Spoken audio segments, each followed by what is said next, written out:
வணக்கம். நேற்றைய தினம் பார்லமெண்டத்தில் புதிதாக தேர்ந்தெடுக்கப்பட்ட உறுப்பினர்கள் பதவியேற்பு விழா நடந்தது. இந்த பதவியேற்பு விழாவில் தமிழகத்தை சேர்ந்த பார்லமெண்ட் உறுப்பினர்கள் பதவியேற்கும் போது அவங்க சொன்ன கோஷம் தான் இன்றைக்கி பேசும் பொருளாக ஆயிருக்கு. திராவிட முன்னேற்ற கழகத்தை சேர்ந்த பார்லமெண்ட் உறுப்பினர்கள் பதவியேற்கும் போது தளபதி வாழ்க, எங்கள் வருங்காலம் உதயநிதி வாழ்க, கலைஞர் வாழ்கன்னு கோஷத்தை பதிவு செஞ்சாங்க.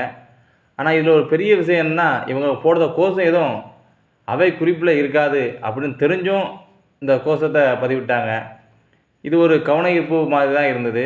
சரிட்டு அது அவங்களோட இஷ்டம், வச்சுக்கிடலாம். உதயநிதி வாழ்க, வருங்கால தமிழகம் வாழ்கன்னு சொன்னதெல்லாம் யாருன்னா, இப்போ புதுசாக முதல்ல ஒரு 35 வயசுக்கு மேற்பட்டவங்க பார்லமெண்டத்துக்கு போகிறாங்க.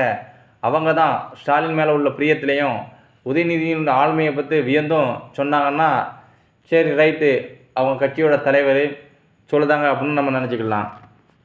ஆனால் உதயநிதி வாழ்கன்னு யாரெல்லாம் சொன்னதுன்னா, முதல் தலைமுறையோட உதயநிதி ஸ்டாலின் தாத்தாவோட அரசியல் பண்ணவங்களாம் இன்றைக்கி உதய வாழ்கன்னு சொல்லக்கூடிய நிர்பந்தத்துக்கு உண்டாயிட்டாங்களா, இல்லைன்னா உதயநிதியின் ஆளுமையில் மயங்கிட்டாங்களான்னு தெரியலை. அதிலும் குறிப்பாக நம்ம ஜெகத்ரட்சகன் உதய் வாழ்க, உதயநிதின்னு முழுசாக வரல, அப்படி பாதி வாய்க்கில் தான் உதய் வாழ்க அப்படின்னு சொன்னார். ஒரு கஷ்டம் அவருக்கு.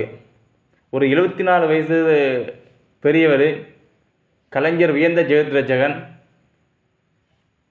ஒரு பார்லமெண்டத்துக்கு உறுப்பினர் பதவியேற்கும் போதே கட்சி உறுப்பினர்களுக்கெல்லாம் கட்டளையிட்டாங்களா என்னன்னு தெரில. எப்பா கலைஞர் வாழ்கன்னு சொல்லுங்கள், அடுத்து தளபதி வாழ்கன்னு சொல்லுங்கள், அடுத்து மறக்காமல் உதயநிதி வாழ்கன்னு சொல்லுங்கன்னு சொல்லி அன்பு கட்டளை தலைமை, திமுக தலைமை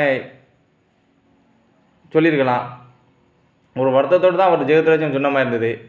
ஜெகத்ரட்சகன் ஒரு சாதாரண ஆள் கிடையாது, ஒரு தமிழ் இலக்கியவாதி. கம்பராமாயணத்தை பற்றி அழகாக பேசினார்னா கட்சிக்கு அப்பாற்பட்டு எல்லாருமே ரசிப்பாங்க. 74 வயசுள்ள ஜெகத்ரட்சகன் 1980லேயே முதல்ல எம்எல்ஏவாக இருக்கார். அதிமுக சார்பாக எம்எல்ஏ இருந்திருக்காரு. அதற்கப்புறம் 1984லே லோக்சபாவுக்கு தேர்ந்தெடுக்கப்பட்டிருக்காரு. பார்லமெண்ட் உறுப்பினராக 1984லே இருந்திருக்காரு.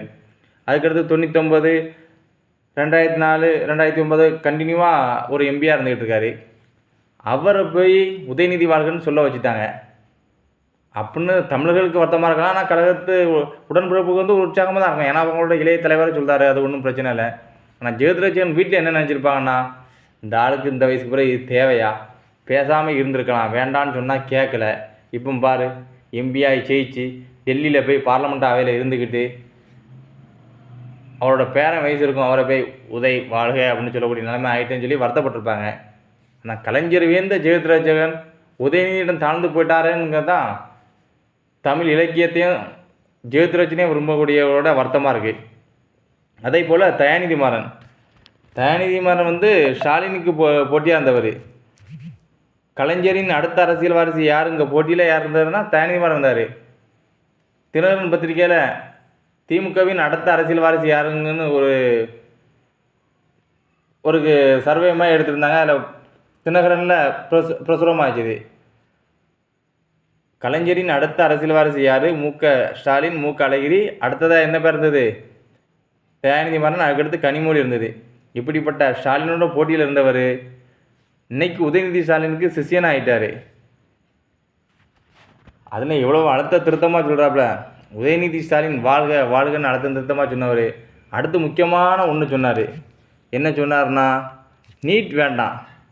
இப்போ பதவியேற்புக்கு போனவங்க என்ன பண்ணணும்?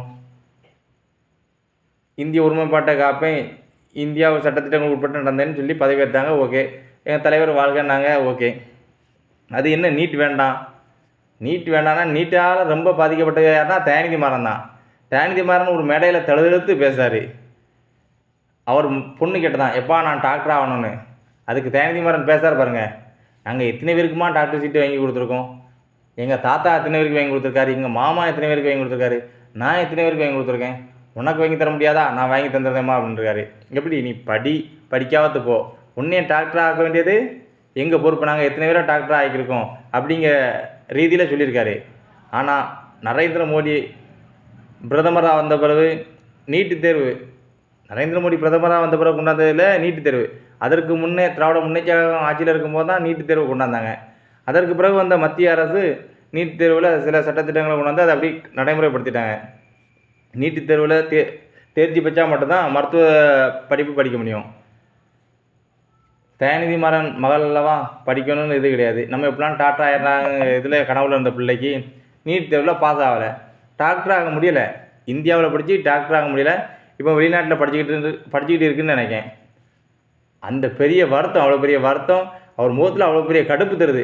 இவ்வளோ பெரிய கோடிக்கு அதிபதி, இவ்வளோ பெரிய திராவிட முன்னேற்ற கழகத்தின் தலைமைக்கு நெருங்கிய குடும்பம், நம்ம பொண்ணு இந்தியாவில் டாக்டர் படிக்க முடியலையே, அதுக்கு காரணம் இந்த நீட்டு தானே. அதனால் இந்த நீட்டு வேண்டாம், நீட்டு வேண்டான்னு பயங்கரமாக கோஷம் போட்டுட்டு சென்றார்.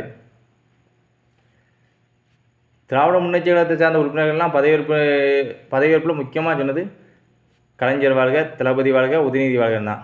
ஆனால் போன டைம் ஒரு கோஷம் போட்டியல, ஐயா பெரியார் வாழ்க, அந்த கோஷத்தை ஏன் இந்த தேரம் விட்டுட்டீங்க? ஒருவேளை ராசா ஒரு மேடையில் பேசும்போது பெரியார் உதாரணம் சொல்லி பேசும்போது அதற்கு பதில் சொன்ன தமிழக பாஜக தலைவர் அண்ணாமலை அவர்கள், பெரியார் எழுதின பக்கம் புத்தகத்தில் ஒரு பக்கம் 21ஆம் பக்கத்தில் பாருங்கள், அதில் உங்கள் கழகத்தை பற்றி என்ன சொல்லியிருக்கான்னு தெரியும் அப்படின்னு சொன்னதுனால பெரியாருக்கு இந்த நேரம் லீவ் விட்டாங்களா என்னன்னு தெரியல. சரி, ஓகே, இந்த பதவியேற்பு எல்லாம் முடிஞ்சுது. இனி வரும் காலங்களில் பாராளுமன்றத்தில் ஆக்கப்பூர்வமாக செயல்படுங்க, தமிழகத்துக்கு தேவையான திட்டங்களை கேளுங்க. இனி வரும் காலங்களிலும் கூட்டமாக கலைஞர் வாழ்க, தளபதி வாழ்க, எங்கள் இளைய தமிழகம், புதிய தமிழகம், உதயநிதி வாழ்கன்னு கோஷம் போட்டுட்டு வெளிநடப்பு பண்ணிட்டு பேசாமல் இங்கே வந்துடுறாங்க. போன 5 ஆண்டில் ஓட்டு போட்டு ஒரு மக்களுக்கு எதுவுமே நடக்கலை. பாதி தொகுதியில் நாடாளுமன்ற உறுப்பினர்கள் பார்த்ததே இல்லைங்க. அதே மாதிரி நிலைமை இனியும் வரக்கூடாது. மக்களோடு மக்களாக பாராளுமன்ற உறுப்பினர்கள் இருக்க வேண்டும் என்று கேட்டு விடைபெறுகிறேன். நன்றி, வணக்கம்.